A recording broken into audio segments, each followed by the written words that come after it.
Hoy te traigo un nuevo video, espero sea de tu agrado y no dejes un me gusta a esta edición. Igualmente no olvides suscribirte y activar la campanita de notificaciones. Continuemos.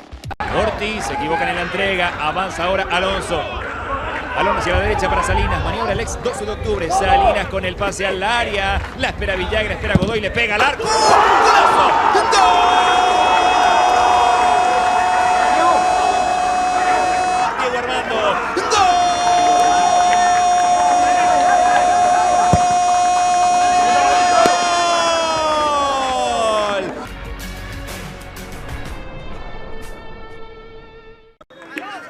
El pintazo del juez, va Fernández. ¡Gol! La Fiera. ¡Gol!